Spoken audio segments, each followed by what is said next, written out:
welcome to another AQA AS chemistry video. Today I'm going to be doing a video on ionic bonding, covalent and dative bonding.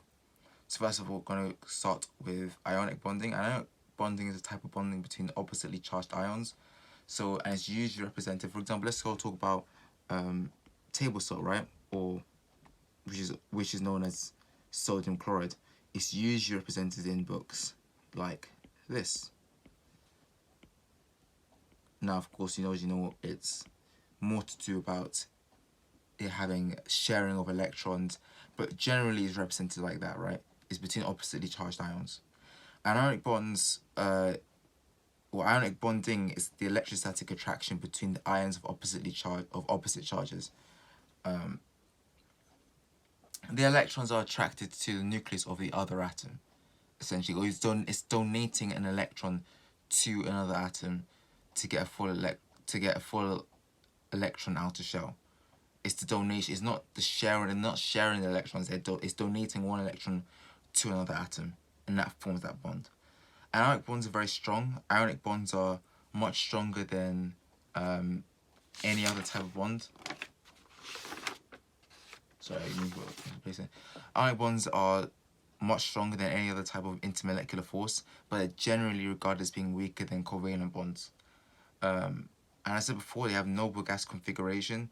Ionic bonds form to make a noble gas configuration, and an atom will lose or gain electrons until it has the same electron configuration as a noble gas, which has a full outer shell, forming positive ions. For example, we're talking about Na+, the group of atoms will lose, the metals always lose an electron because they always have an extra electron on the outermost shell.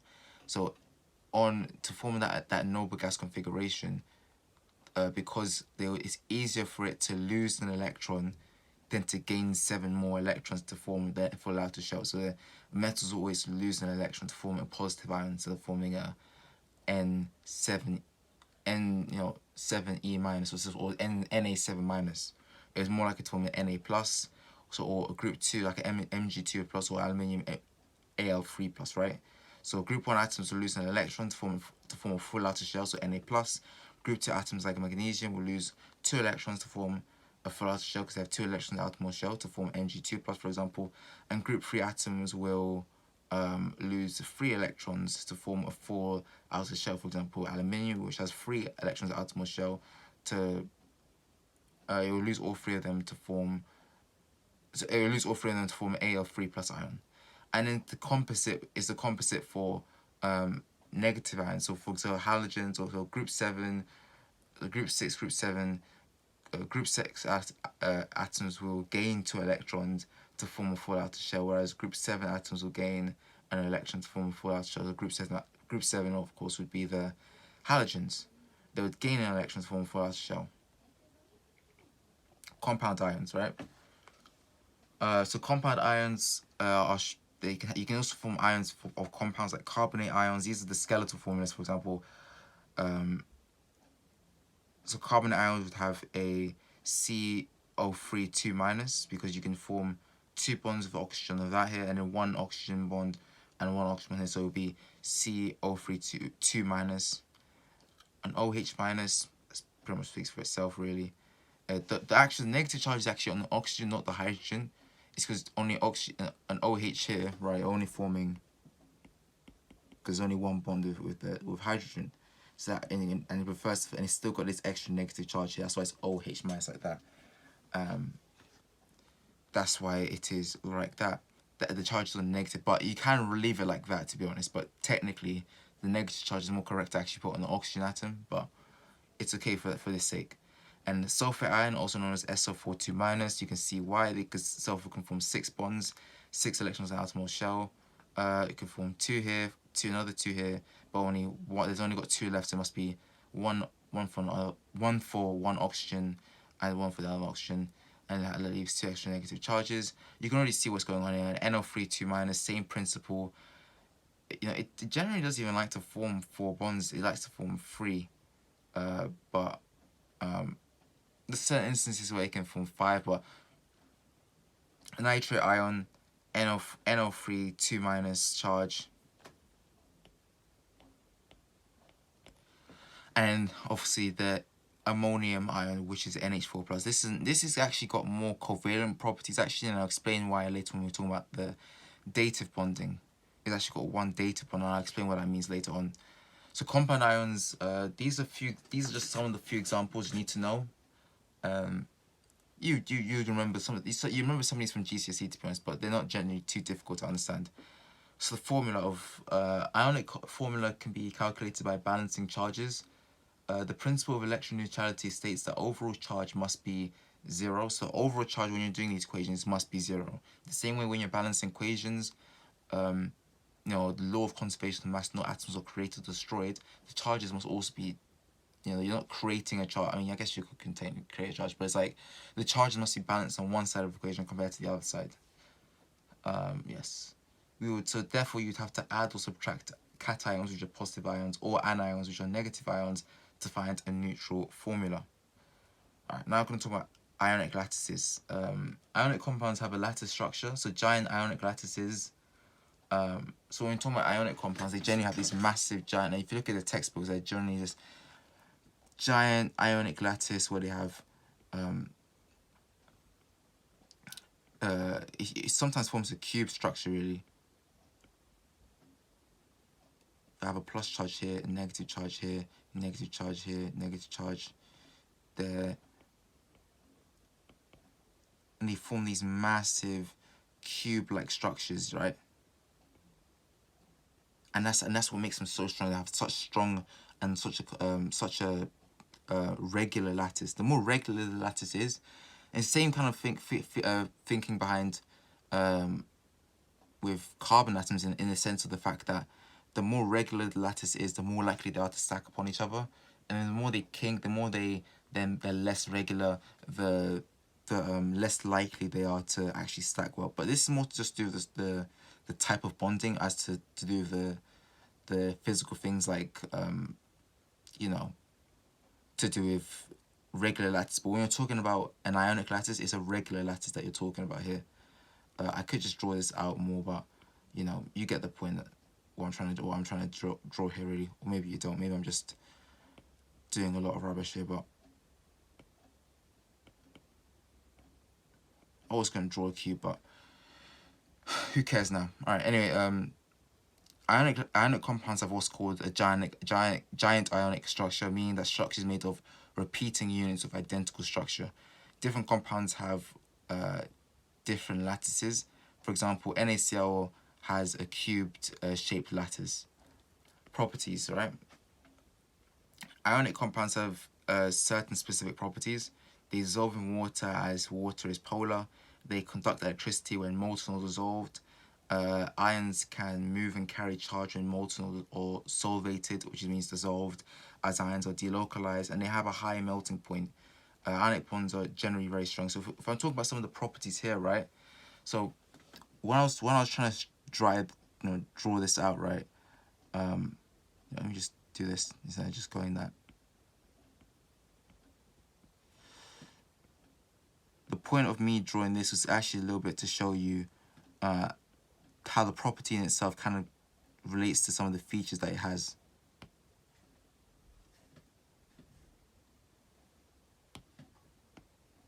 Right, so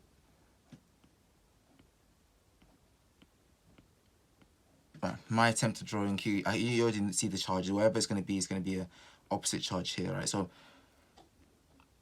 they dissolve in water because it's a polar. So water is polar, right? And this isn't gonna work. If water wasn't polar, then they wouldn't be able to dissolve it and break it down. Because what's actually happening is that where there's the positive charge, that's attracted because water has, we call it it's polar. It has these polar hydrogen bonds, right? Hydrogen is partially positive. Oxygen has got a double negative charge, or say double partial negative charge. Say two, because it's got the two partially positive atoms bonded to it. We say there's a double partial negative charge, right?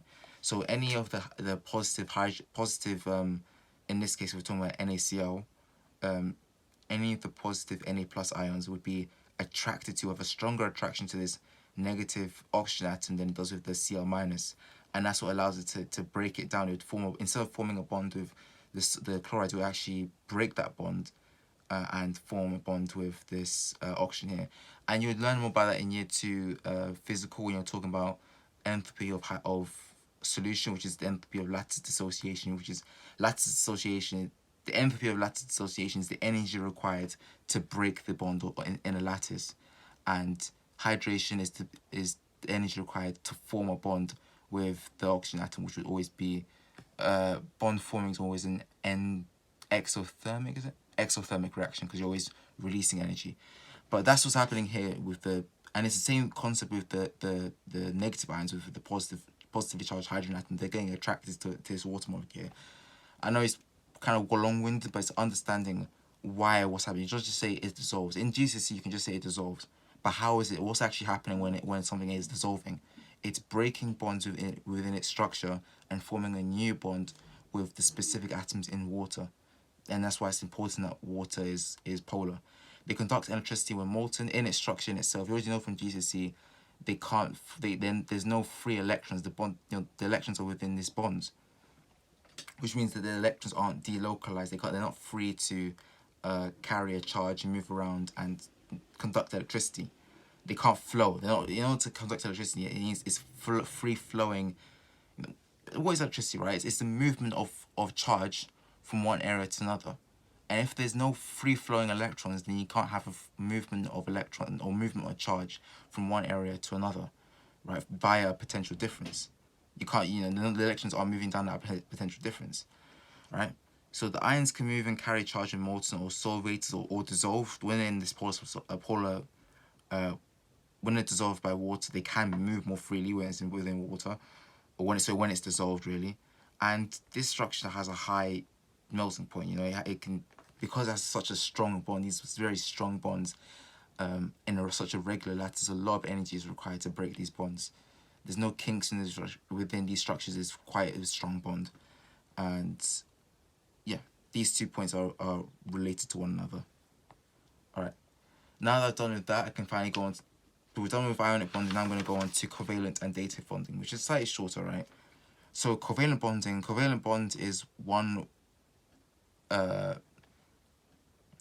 contains a shared pair of electrons. It's not like where with it's not like, I'm not going to do the same structure, but I'm just going to say, right, a compound, a metal here, right, that I can't even do it properly. I can't even,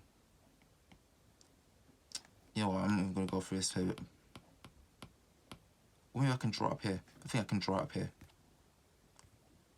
Right. So if with, like, let's say we had how to actually draw out the structure of this. So you have the whole structure of Na. I'm not going to do the whole structure of Na, but just the final shell. This isn't what it looks like, but the final shell there. You're losing that. You're losing this one electron here. You're losing this electron. Right. Let's just say that's the one before it, right? How many has sodium got? Like what, 7? I always forget how many sodium has. Let me actually get the actual.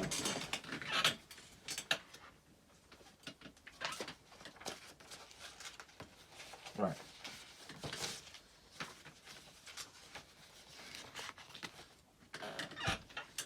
Let me get the actual thing out. Let me not to do hypotheticals. Let me just show you what it's actually done. 11 electrons, right? Which means it would have 10.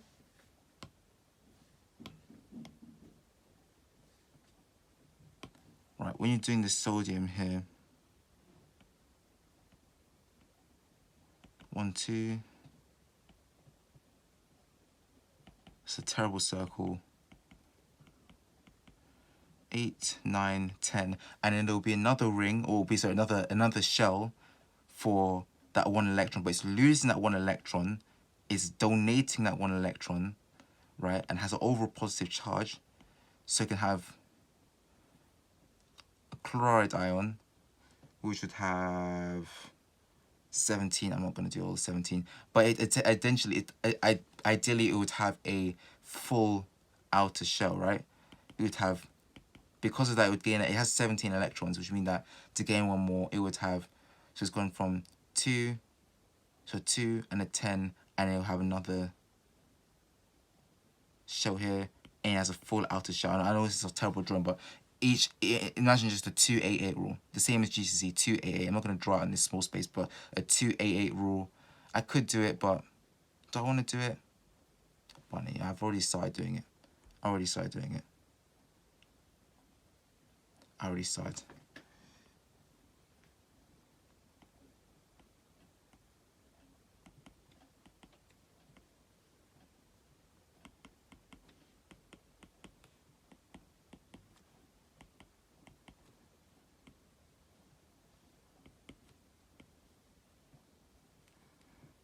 Chloride.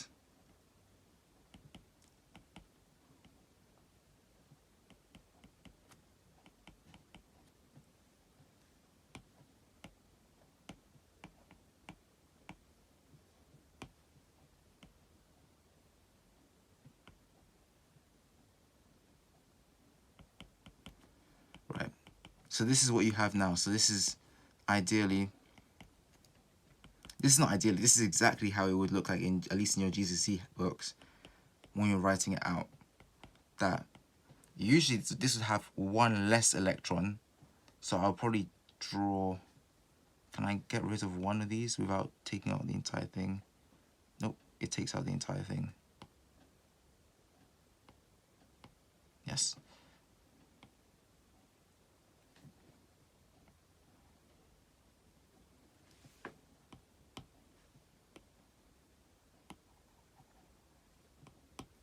Right, if we're representing sodium by dots, right?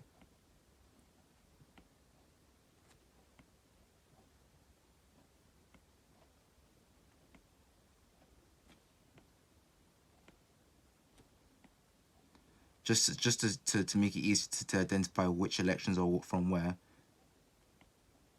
There'll be, you all know there'll be another electron shell for sodium, but it's lost that electron from the energy level, and it's giving it or donating it to this chloride atom here, because we usually have 17. It would be losing. It has a one less electron to form a noble gas electron configuration. Now it has a full electron configuration there, and that's what's happening. That's what's happening in ionic bonding. That's what's happening in ionic bonding, right? Covalent, when we're talking about now, that was to do with ionic bonding. Now with covalent bonding, we're not doing that. We're sharing the electrons. The electrons are between. If we think about carbon-carbon covalent bonds, the electrons are shared between this bond, right? They're in between. There's some scenarios where the electrons are, or some of the electrons are more closer towards one atom than the other, and that's to do more to polarity. Because remember, carbon-carbon covalent bonds very very stable non-polar bond, but generally it's the sharing of electrons, and these tend to be much stronger than ionic bonding. When you share the electrons, that's part of, it's usually more to do with the fact that the polarity is much less, or polarity is much less. There's a lower difference in that electronegativity. Is that the right word? Yes, I think there's more to do with the fact there's a low difference in electronegativity, which means the electrons are more, they're held more stable. If the more non-polar it is, the more stable the bond is, because the electrons can be in between, directly in between the two carbon atoms, for example, or directly between the two atoms, and they equally share, so the electrons aren't more close to one side than the other, and that's why covalent bonding generally is much stronger. But I'm gonna wait for someone chemistry to tell me you're all wrong, you're all lying, but that's just generally my understanding of it. But anyway, covalent bond is one that contains a shared pair of electrons. Usually each atom gives one electron to the bond, and molecules have covalent bonds holding the atom together. Covalent bonds are stronger because the shared electrons are attracted to the nucleus of both atoms, and also that as well. So it's like even in this example here, when I was talking about the carbon, when you're talking about with ionic bonding, when you donate that electron is now more attracted to the nucleus of the other atom, whereas with the electrons in covalent bonding, they are equally attracted to the nucleus of of each atom either side of it. Now, it isn't always the case. There are some scenarios where it isn't, where it's more attracted to one nucleus than the other. But generally, let me put this into focus mode. Right? Generally, when talking about these bonds, right, the electrons in these bonds, they're equally attracted to the nucleus of both atoms, or at least they have an attraction to the nucleus of both atoms to an extent. Alright, so there's multiple bonding, right? Atoms can also form double covalent bonds, for example in O2, which is a double bond there, or triple in N2 covalent bonds. Why does it always do that? And that's to make sure that it's more stable, because nitrogen likes to form free bonds. That's how they work. It likes to donate free electrons, but so it likes to form free bonds. I always muddle my words sometimes, but there are rare examples of quadruple and quintuple, even sextuple bonds between some heavy metal atoms, and multiple bonds contain shared pairs of electrons, just like single bonds, and multiple bonds are usually stronger than single ones. So usually, the more bonds you have, the stronger the atom, but the stronger the bond. However, that isn't always the case. You have to think about things like, if all these electrons are here, they're also repelling each other. To an extent, they're also repelling each other. So like, it might even weaken the bond to some extent, but that's why it's very rare examples of it. But it's generally, when talking about, an O single bond would not be as strong as an N triple N nitrogen or N2 bond. Because generally, the more bonds you have, the stronger they are. Dative bonding. So this is the one example I was talking about before with the ions here. Right? This is the one example with dative bonding, where this comes up a little bit more when you're doing transition metals in year 2 chemistry, which you need to know about from year 1 at least. So a dative bond is a covalent bond in which both electrons in the bond come from one atom, and that's why I said that this isn't always the case, where it's just like the electrons, or kind of, this idea that usually each atom gives one electron to the bond, or one electron from here, one electron from here. No. There are some examples where dative bonding is a covalent bond in which both electrons can just come from one atom. So both electrons that used to be shared, they both come from one atom. And dative bonds are often sometimes called coordinate bonds. I usually call them coordinate bonds. And you definitely learn more about that in year 2 transition metals. You need to know about coordinate bonding in year 2 transition metals when you're talking about complex ions, because that's the bonds that they form. So, for example, an ammonium ions are made up of ammonium molecules that are attracted to hydrogen ions with its lone pair, and both electrons for the coordinate bonds come from the nitrogen atom. So, when you're talking about this bond here, so this bond, NH bond, that's fine. Like, this is usually these electrons are more here, I'd say. I'd probably draw it out more like, I'll redraw the entire thing. I'll go on to Vespa actually, now that I think about this. I need to talk about how to actually write some of these, because you need to know also about the structures, different types of shapes of compounds, if you haven't gone through that already. But,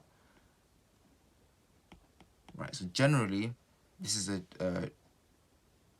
trigonal, as it is right now, it's a trigonal planar. I should know these.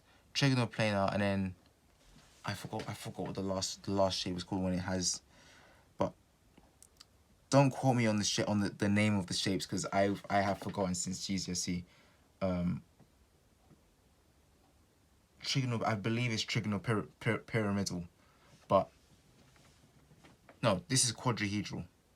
I think this is quadrihedral. When you have four, it's quadrihedral. I really shouldn't go over and look over it again. But the point being that I'm not talking about the shapes here. We're not talking about the shapes here. Today we're just talking about. I think these would be a bit. What the hell just happened? Generally, these electrons would be more closer towards here.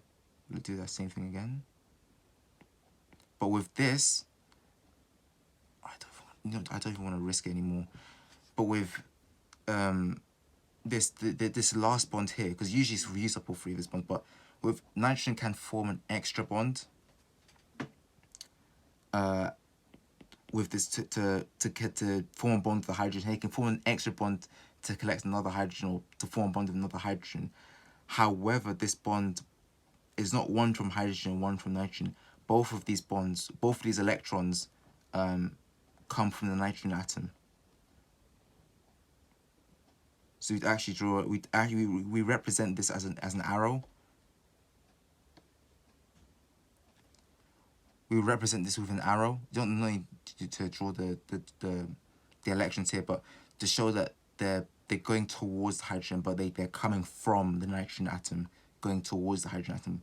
And if you were to take a picture of it and you to see a split second where the electrons are more likely to be, the electrons are more closer to the nitrogen atom than they are with the hydrogen atom. But both the electrons they are shared, but they're more close to the nitrogen atom than they are with the hydrogen atom. And the electrons are more closer to the... So they're both shared, but they're a little bit more closer to the nitrogen atom than the hydrogen atom. Both electrons are coming from the nitrogen atom. And that's it. Hopefully this video was helpful.